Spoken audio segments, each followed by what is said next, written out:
Republicans are purging votes right now, and you need to make sure that your voter registration is still intact. You can check it out at iwillvote.com.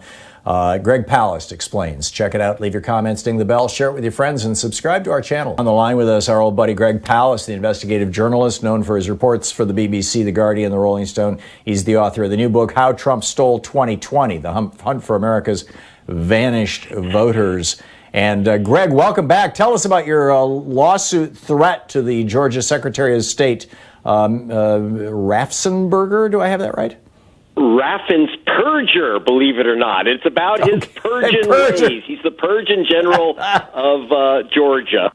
Took Brian Kemp's place. And so what we have here is the smell of mendacity.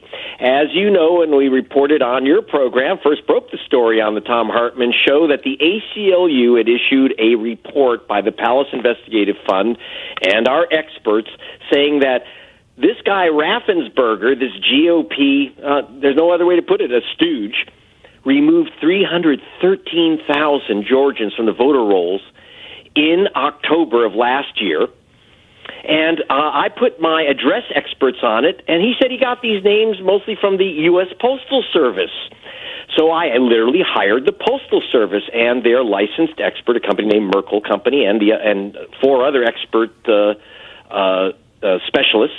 And they went through his list, and they said, this didn't come from the post office. The post office said it didn't come from the post office. I mean, it was, but interestingly, the hit list, the purge list, people removed from the voter rolls of Georgia were surprisingly disproportionately African American and young. And we went through the list name by name, found 198,351 people exactly. We have every name and address that were not on the post office move list, that have never moved from their home address.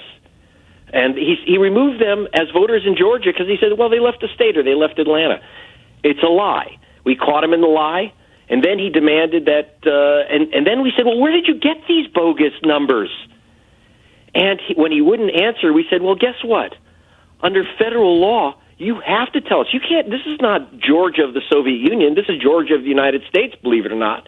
And you cannot remove voters from the voter rolls unless you show us how you did it and where you got this supposed postal list that the post office says ain't from us. You know, it's a hit list of black people. It's not from the post office. So we said, if you don't give us a name, we're suing you. You don't tell us how you got this list, we are suing you under federal law. You can't hide this. And, by the way, under federal law, you have to do what the Palast investigative team did. You must, by the federal law, use the post office itself and their designated licensee. We did. He didn't, and then he started lying. He said the post offices are lying. You know, just kept lying. So, but we are going to sue him unless he gives us the real stuff, and unless he gives us this and he still bogus list. Do you have any idea where the list might have come from? Is this, one of Kris Kobach's efforts or something like that? Well, he did get one list from Kris Kobach, Kris Kobach of Kansas, Mr. KKK. We've exposed him. And when he tried to hide that from us, by the way, a federal judge slammed him over the head with her gavel, basically saying he was lying, that his office and Brian Kemp didn't get this information from Kris Kobach. So he dropped the Kobach list. By the way, he had to pay our fund for that, for his lies. Now he's come up with new lies and new lists because Kobach's out of business. We thank you, Tom. You helped put the Kobach and his cross-check list out of business. But he's got this new gimmick, and we're trying to find out, where do these lists come from? Who's giving him these lists? And if it were just Georgia, well, of course, Georgia's a swing state, not only for the presidency. Keep in mind, Tom, we got two Senate seats up neck and neck. This could control the Senate and the White House, Georgia. But if it were just Georgia, I wouldn't be worried. But this Georgia disease seemed to have been picked up by other GOP operatives, secretaries of state, purging voters in other states as well. So I'm very concerned that we get to the bottom of this, get to the bottom of it right away, and therefore we have said, look, you want to go back to the same judge and get clonged again? We're going to do it. We're going to drag you back into court every single time. But I know the game he's playing. He's trying to make us sue and hold it past the election. Put these people back.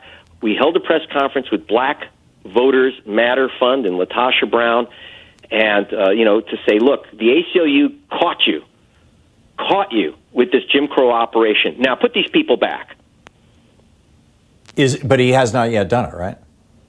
No, he's attacking me. He's saying, give me your lists. I said, I'll tell you what. I said, not only give you our lists, we will buy the license for you from the post office to get the right list. We will give you the Palast Fund experts. I'm not the experts. We have the biggest names in America, and from Amazon and Google, who have lent us their experts to go through this list, and we'll get it right. But in the meantime, I'm giving you the names and addresses of 198,351 people who should be allowed to vote.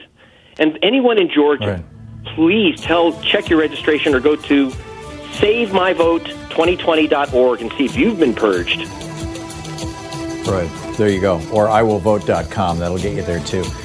Greg Palast, GregPalast.com. You can read all about it on Greg's website. Also, you can read all about it in his new book, How Trump Stole 2020.